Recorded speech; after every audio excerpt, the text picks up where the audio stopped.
Semana eu fiquei preocupado com uma situação, não é preocupado, mas fiquei pensativo quando as preliminares da vinda do Papa ao Brasil. Aí vi algumas situações em que jovens estavam carregando cruz, tanto aqui em Belo Horizonte, quanto no Rio de Janeiro e em outros lugares, jovens de todas as partes do Brasil, fazendo a preparação para a chegada do Papa. Aí eu fiquei pensando sobre o que isto vale na questão da salvação. Eu fiquei pensando que nós também fazemos do mesmo jeito em outras situações, fazemos muitas coisas para sermos aceitos por Deus. E eu fiquei pensando que muitas pessoas fazem isso porque ainda não têm conhecimento daquilo que Deus quer, da sua palavra. E tirei alguns textos importantes que falam sobre a justificação e sobre a salvação. Um texto escrito no volume 6, Testemunho para a Igreja, diz assim: as mais doces melodias vindas de Deus por meio de lábios humanos são a justificação pela fé e a justiça de Cristo. Então, mais bonito hino que sai dos lábios humanos são sobre a justificação pela fé e a justiça de Cristo. No livro Obreiros Evangélicos, na página 301, diz assim: ninguém disse que encontraremos perfeição nas investigações de algum homem, mas isto eu sei. Por falta de instrução sobre o assunto da justiça pela fé em Cristo e verdades afins, nossas igrejas estão morrendo. Por que nossas igrejas estão morrendo? Por causa da falta de instrução sobre a justiça pela fé em Cristo e verdades afins. Fala-se muito sobre justificação pela fé, sobre a justiça de Cristo, mas muitos não conseguem entender. Mensagem escolhida, volume 1359, diz assim: a mensagem presente. Qual que é a mensagem presente? A justificação pela fé é mensagem vinda de Deus. Tem as credenciais divinas, pois seu fruto é para a santidade. A verdade, a mensagem presente é esta. O inimigo de Deus e do homem não quer que essa verdade seja claramente apresentada. Quem não quer que essa mensagem seja claramente apresentada? O inimigo de Deus não quer que essa mensagem seja claramente apresentada, pois sabe que se o povo a aceitar plenamente, seu poder estará despedaçado. Então, se esta mensagem for apresentada claramente e o povo aceitar esta mensagem, o poder do inimigo será o quê? Despedaçado. A fim de preparar o caminho ao Senhor, a mensagem da justiça de Cristo há de soar desde uma extremidade até a outra da terra. Esta é a glória de Deus com que será concluída a mensagem do terceiro anjo. Então a glória de Deus será proclamada por toda a terra. Esta mensagem será pregada de uma extremidade à outra da terra. Esta mensagem é a mensagem da justiça de Cristo. Tem algumas perguntas que a gente precisa fazer aqui, que eu sei que muitas pessoas têm essas perguntas na cabeça. É possível viver uma vida moralmente justa sem ter comunhão com Cristo? É possível? Outra pergunta: é possível ser um bom cidadão, um bom pai de família, um bom patrão ou um bom empregado sem ter comunhão com Jesus? É possível? É possível viver sem vícios e não ter comunhão com Jesus? A Bíblia ensina que é sim. É possível sim. Mas nos adverte, que está em Isaías 64:6, que essas boas obras de justiça humana são para Deus como trapo de imundície.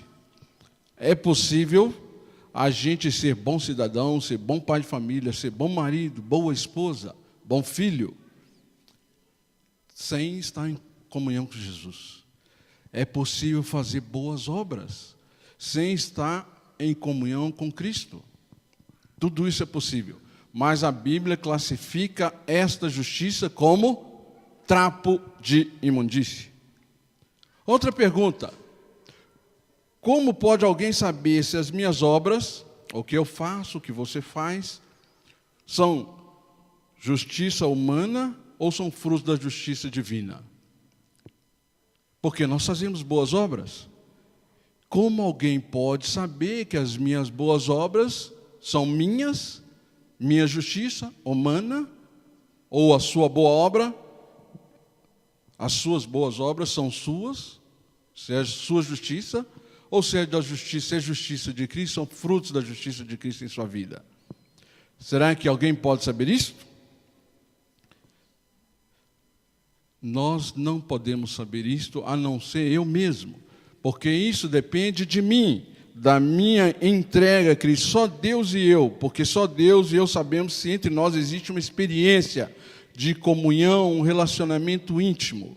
Só a pessoa sabe se as suas obras são obras dele ou obras, frutos do Espírito Santo nele. Outra pergunta. Como Deus produz suas obras de justiça na vida de seus filhos? Como Deus pode produzir esses frutos? Deus só pode produzir frutos de justiça na pessoa se ele viver. Se esta pessoa viver no Espírito Santo, santificando a vontade humana e usando essa vontade humana santificada para conseguir a vitória sobre o pecado. Só podemos fazer boas obras, obras de justiça, frutos do Espírito Santo, se vivermos em Cristo. E uma coisa muito interessante que nós devemos considerar foi o texto que nós lemos em Deuteronômio 9:6 para a abertura do nosso culto. Sabe, pois, que não é por causa da tua justiça que o Senhor teu Deus te dá esta boa terra para possuí-la, pois tu és povo de dura serviço, tu és povo obstinado. Você não está recebendo as bênçãos de Deus por causa da sua justiça, mas porque Deus te justifica. Uma coisa muito interessante que nós precisamos entender: nós somos pecadores. Davi falou no Salmo 51:10, nós nascemos em pecado e em pecado nos concebeu nossa mãe. Em pecado me concebeu minha mãe, assim diz Davi. Então somos pecadores de duas formas, em dois aspectos. Somos pecadores por causa de nossas tendências herdadas, tendências pecaminosas. Não somos pecadores porque pecamos, mas pecamos porque somos pecadores. Nascemos pecadores. Este é um aspecto. O outro aspecto é: somos pecadores por causa de nossos atos pecaminosos.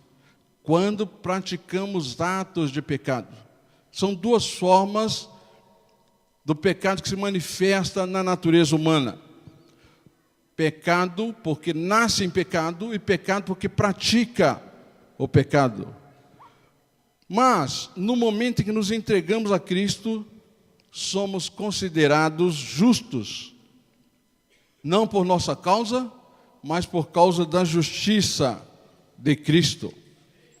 Isto é muito importante para aquelas pessoas que aceitaram a Cristo, porque são considerados agora não como pecadores, mas como justos por causa da justiça de Cristo.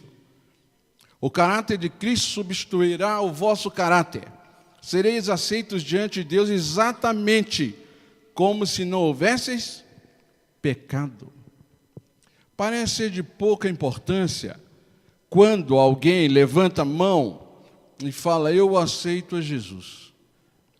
E pode até ser de pouca importância para algumas pessoas, mas a gente não sabe o que está no coração daquela pessoa que levanta a mão, vem à frente e confessa que aceita Cristo. Porque naquele momento O caráter de Cristo substitui o caráter daquela pessoa. Aquela pessoa é aceita diante de Deus como se não tivesse pecado. Isso está escrito no livro Caminho ao Céu, na página 60. O caráter de Cristo é puro e perfeito. Quando o aceitamos pela fé, Deus aceita o seu caráter em lugar do nosso. Somos considerados como se fôssemos perfeitos e puros. Isso é um problema muito sério para aquelas pessoas sinceras. Aconteceu isso com Lutero, por exemplo.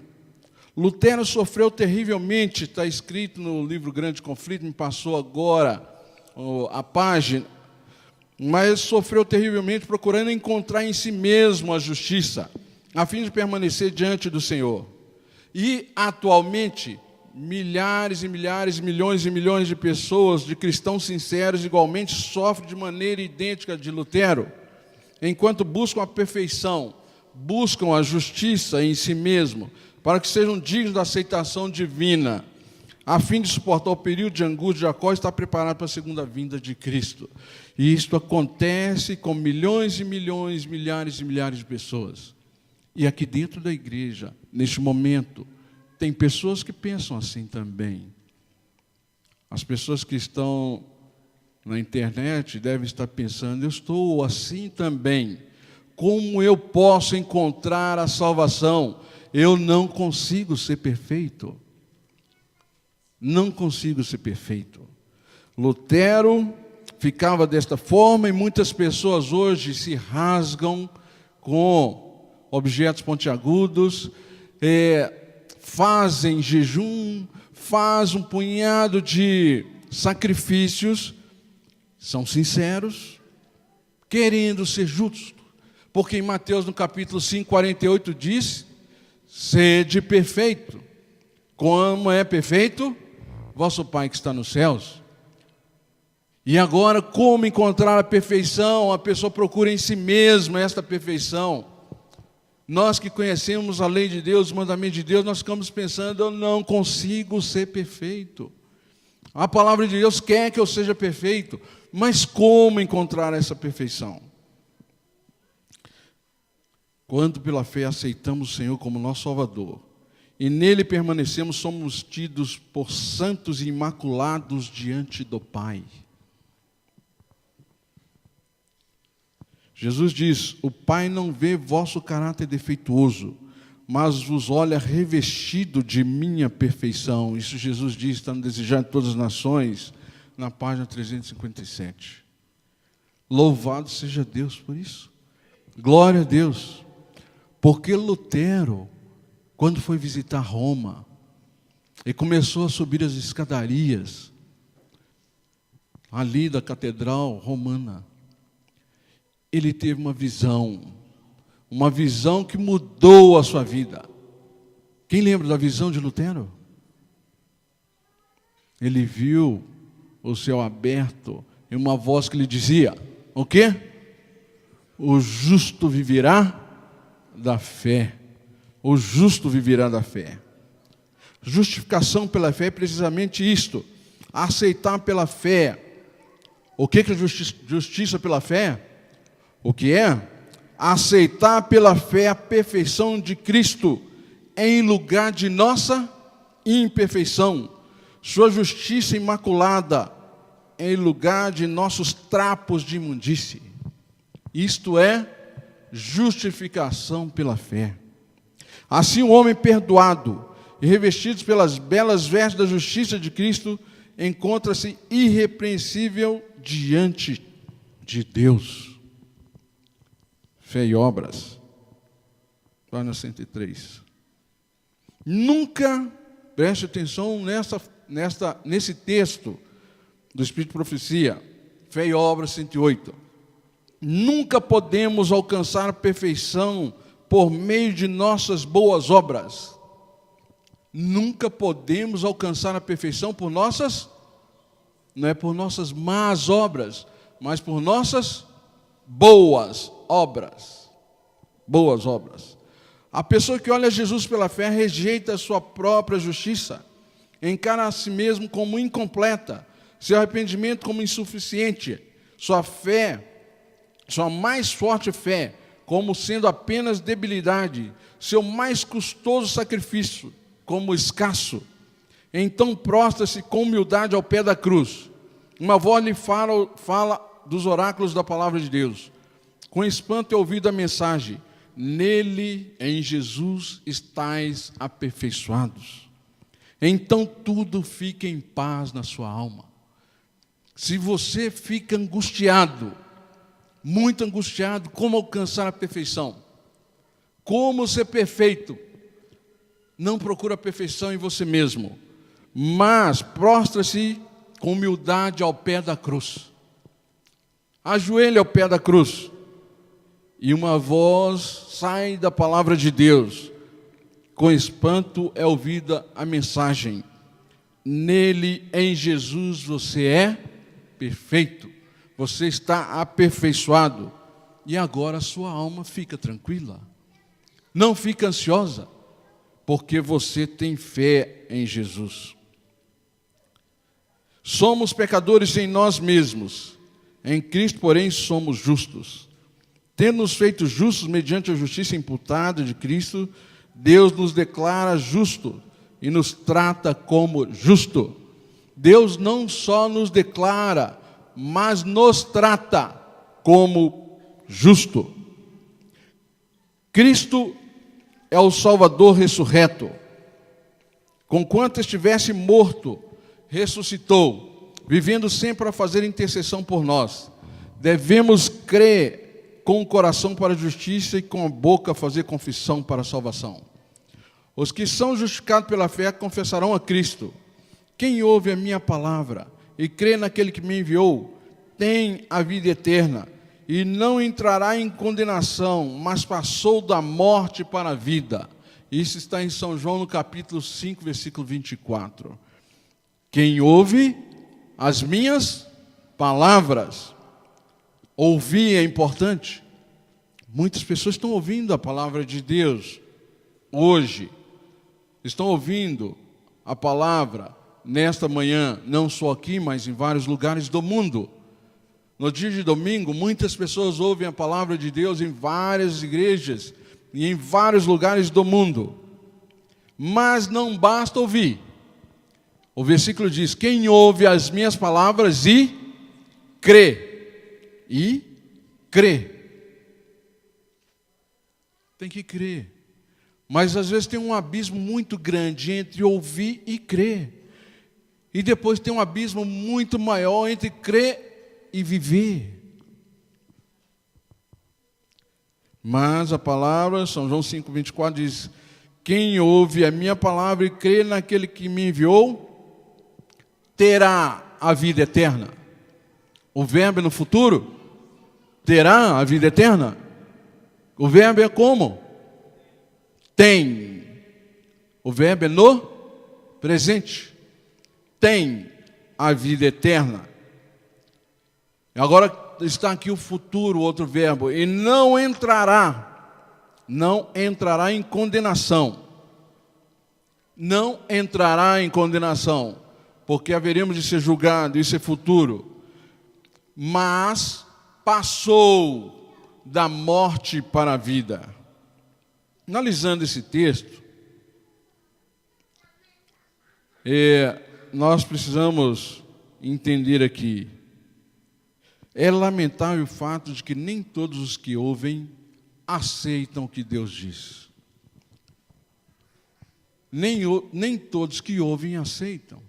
Todos ouvem, a maioria ouve, mas não aceita. O crer naquele que me enviou. Ouvir a palavra de Deus é essencial, porém não é suficiente. Também precisamos crer. Em Romanos capítulo 10, de 9 a 11, diz assim: se com a tua boca confessares Jesus como Senhor, e em teu coração creres que Deus o ressuscitou dentre os mortos, serás salvo. Porque com o coração se crê para a justiça, e com a boca se confessa a respeito da salvação. Porquanto a Escritura diz: todo aquele que nele crê não será confundido. Não basta ouvir, mas devemos crer com o coração. Coração aqui é o intelecto, a mente, é crer. Existe diferença entre o mero assentimento teórico ao que Deus diz e a verdadeira aceitação da palavra, na verdade, aplicando-a na prática. Teoria é fácil. Assentimento ou aceitar teoricamente uma situação, uma mensagem, não é difícil. Mas essa aceitação deve aplicar-se na vida prática. Em suas palavras, em suas promessas e advertências, Jesus se dirige a mim e também a você. Tanto amou o mundo que deu seu Filho unigênito para que eu, crendo, não pereça, mas tenha vida eterna. Deveríamos ler a palavra de Deus, ler os textos colocando a primeira pessoa, eu, e não nós, e não você, mas colocando a primeira pessoa. Jesus me amou tanto. Jesus amou o mundo. Não, Ele me amou tanto que deu seu Filho. E na terceira parte do versículo tem a vida eterna. Se temos a Jesus pela fé, nós possuímos a vida eterna em esperança e na promessa, porque Deus não é filho de homem para mentir. Precisamos crer na palavra de Deus. E aí teremos a vida eterna como posse real por ocasião de sua segunda vinda. Pois Ele é a vida eterna, porque Ele disse em São João 11, eu sou a ressurreição e a vida. Quem crê em mim, ainda que esteja morto, viverá. Então, aqueles que creem em Cristo têm no presente, têm a vida eterna. Agora, tem um texto polêmico aqui que está no futuro. Tem uma parte polêmica desse versículo. E não entrará em condenação. Não entrará em condenação. Por quê? Porque para os que estão em Cristo não há condenação. Pois seus pecados foram postos sobre Jesus. Sua justiça perfeita lhes é imputada. Quem nele crê não é condenado. Não é condenado. Porque agora ele é considerado como justo. Seus pecados foram colocados em Jesus. Ele crê que seus pecados estão em Jesus, que pagou a condenação da lei. Porque o salário do pecado é a morte. E Jesus morreu. Ele crê que os seus pecados foram colocados em Cristo. Por isso não há condenação para aqueles que estão em Cristo. Não devemos estar ansiosos acerca do que Cristo e Deus pensam de nós. Eu não preciso ficar ansioso acerca do que Deus e Cristo pensam de mim. E nem você deve estar ansioso do que Deus e Cristo pensam de você. Mas do que Deus pensa de Cristo, nosso substituto. Vós sois aceitos em Jesus. Sois aceitos no amado. Volume 2 de Mensagens Colígio 32 e 33. Todos que olham para Jesus, crendo nele como seu Salvador pessoal, não perecerão, não morrerão, mas terão a vida eterna. Foram tomadas todas as providências para que tenhamos a recompensa eterna. Eu digo para os irmãos que hoje eu sou desta igreja, não porque é uma organização, não porque eu nasci e cresci nessa igreja, mas hoje eu sou desta igreja porque eu creio em Jesus. E eu creio que os irmãos também devem estar aqui porque vocês creem em Cristo, vocês têm um relacionamento pessoal com Cristo. Porque se você for membro ou vem nesta igreja por qualquer outra razão, não vale nada. Não vale nada, é só teoria e aparência. Mas precisamos ter um relacionamento pessoal com Cristo, olhando para Jesus, crendo nele. E eu sou desta fé porque eu quero viver. Porque a morte é estranha para o ser humano. E eu não quero morrer. E os irmãos também não querem morrer. Por isto eu aceitei a Cristo, porque Ele é segurança para a vida eterna. Diante dessas passagens fica evidente que não é da vontade de Deus que sejais receosos e aflijais vossas almas, com medo que Deus não vos aceite, porque sois pecaminosos e indignos. Chegai-vos a Deus, e Ele vos chegará a vós. Apresentai vosso caso diante dEle, implorando os méritos do sangue derramado por vós na cruz do Calvário. Devemos chegar a Deus, implorar, pedir perdão e não ficar receoso, porque Ele morreu em nosso lugar. Ele morreu em seu e no meu lugar. Mas nós temos uma pessoa que quer colocar, impregnar na nossa mente nossos pecados, querem nos fazer indigno, querem derrubar a verdade da justificação pela fé da nossa cabeça, da nossa mente. E este inimigo, Satanás, vos acusará de serdes grandes pecadores. E ele acusa: você não merece, você fez isso, fez aquilo, faz aquilo outro, você não só fez, mas continua fazendo, você é um pior pecador do que aquele que está na cadeia, porque você tem conhecimento, você sabe o que deve fazer, e você vai se perder, você já se perdeu. E qual deve ser a nossa atitude diante dessa afirmação? Precisais admitir isso, você precisa admitir isso, mas poder dizer: sei que sou pecador, e